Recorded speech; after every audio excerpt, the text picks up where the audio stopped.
The 1970s were a fascinating era for television, a time when family dramas shifted from saccharine perfection to genuine, messy reality. At the heart of this shift was a young woman named Kristy McNichol, whose raw, undeniable talent made her one of the most celebrated and relatable actresses of her generation. Born in Los Angeles in 1962, her path to stardom was less a fairy tale and more a necessity. Her single mother, Carolyn, worked tirelessly to support Kristy and her older brother Jimmy, often taking them along to film sets simply because she couldn't afford a babysitter. It was on one of these sets that fate intervened when a crew member noticed the children's natural charisma and suggested they try commercials. This casual remark launched 2 careers, but it was Kristy who possessed a profound, almost unsettling emotional depth that captivated casting directors instantly. She had a look in her eyes that spoke of experience far beyond her years, a quality that resonated deeply with the complex characters she would soon portray, marking her as distinct from the other polished child stars of the time, who often lacked her genuine connection to sorrow and joy.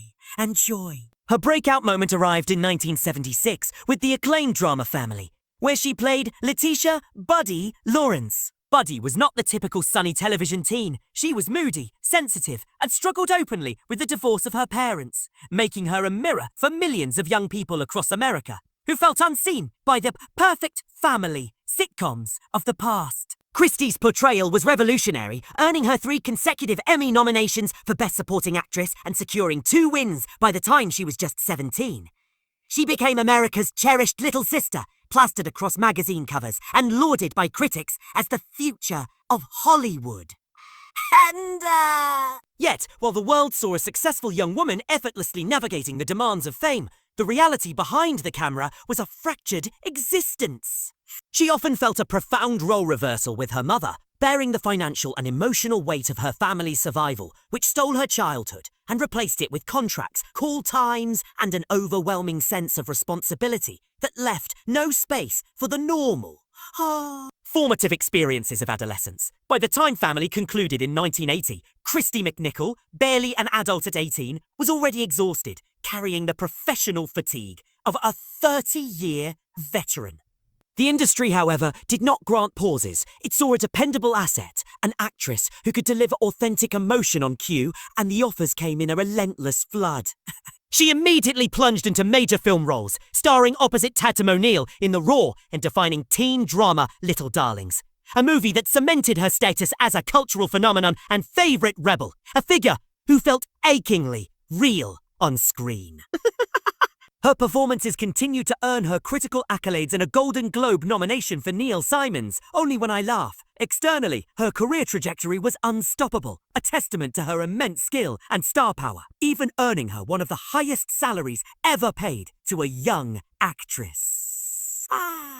But internally, the machinery of constant work, sleepless nights, and the crushing pressure to please everyone, producers, directors, and her family, was leading to a catastrophic breakdown of her mental health. She later confessed that she lacked the simple ability to say no, which meant every relentless commitment was a decision that chipped away at her peace of mind, transforming her into a teenager trapped and relentlessly performing in an adult's world. Duode. The first public signs of her private unravelling manifested dramatically in 1984 while she was on location in the picturesque French Alps filming the romantic drama Just the Way You Are. Despite the seemingly dreamlike setting, the relentless anxiety, panic attacks, and extreme physical toll of years of stress finally reached a critical, agonising breaking point. She was rushed back to the United States and diagnosed with severe exhaustion, anxiety, and deep emotional trauma. Hollywood, ever mindful of its image, attempted to manage the crisis with vague statements about a chemical imbalance.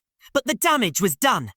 The press and tabloids, who had once celebrated her as an idol, now sensationalized her pain, painting her as unstable, a tragic victim of success, incapable of handling her own fame. In truth, she was engaged in a desperate fight for self-preservation, a battle she later described as more difficult than overcoming a physical addiction. The light that had once shone so brightly in her eyes on screen was dimmed, reflecting the profound, real-life pain she had been masking with performance for so long.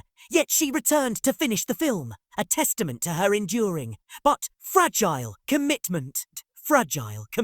After her harrowing experience, McNichol tried to re-establish her film career, appearing in titles like Dream Lover and You Can't Hurry Love, but the industry had moved past her. And more importantly, she had moved past her own initial desire for the spotlight. Fame, once a goal, had become a stifling prison that intensified her private battle with insomnia, crushing mood swings, and overwhelming sadness, symptoms that would later be accurately identified as bipolar disorder.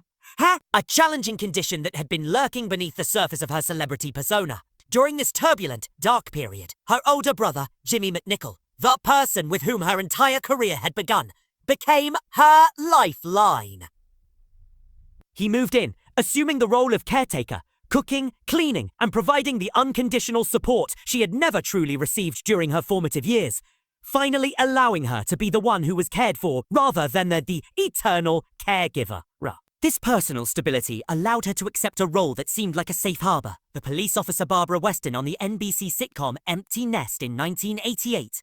This spin-off of The Golden Girls was a light-hearted, structured environment that offered something she desperately needed.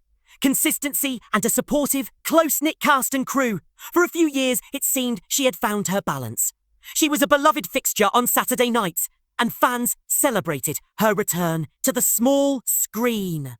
However, the emotional tides of her illness, her manic depression, were never far beneath the surface, and by the 5th season, in 1992, the emotional waves became too much to bear.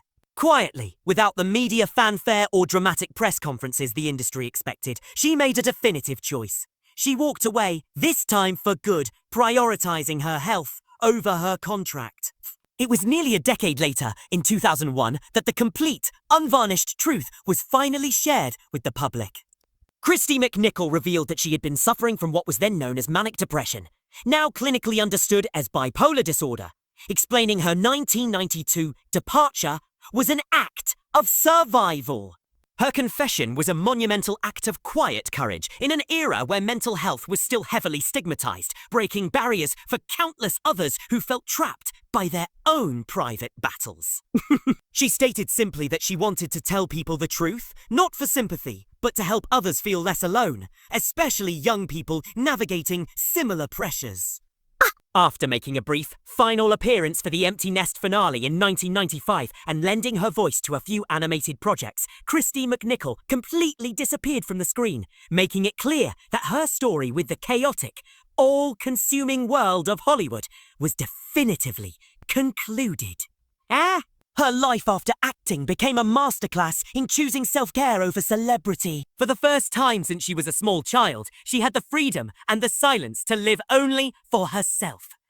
She took up yoga, played tennis, and surrounded herself with beloved animals, particularly her miniature dachshunds, who she affectionately credited with keeping her grounded and focused on the simple, uncomplicated joys of life. She found a new and rewarding connection to the arts through teaching, acting at a private school in Los Angeles, a role that allowed her to share her vast experience and passion for the craft without having to endure the suffocating, destructive pressure of the spotlight. To her students, she stressed that acting was not about the pursuit of fame, but about the profound human capacity for empathy and the search for authentic truth. This period of quiet healing also brought a second, equally important revelation in 2012, when she announced through her publicist that she was gay and had been living happily with her partner, Marty Allen, since the early 1990s. This was not a media stunt, but another act of honesty, a quiet declaration of her true self, intended to support others who felt different or targeted, a final step in her journey to total self-acceptance. Today, Kristy McNichol is a woman completely removed from the Hollywood whirlwind that once defined her. She is in her 60s, still residing in Los Angeles, where she continues to teach, mentor, and occasionally participate in fan events, connecting with the people she always genuinely cared about. Big Her financial stability, estimated to be around $7 to $8 million, is mainly secured through residuals and royalties from the classic shows and films she created. Yet this material wealth is clearly not the measure of her success. Her story is not a tragedy of a fallen star. It is an enduring tale of immense courage. The courage to walk away from everything the world told her she should want and step into the hard-won peace she deserved. Her most powerful role, the one she truly lives every day, is simply being herself, a performance she started at the age of 30 when she finally told the lights, the cameras, and the noise that she was done.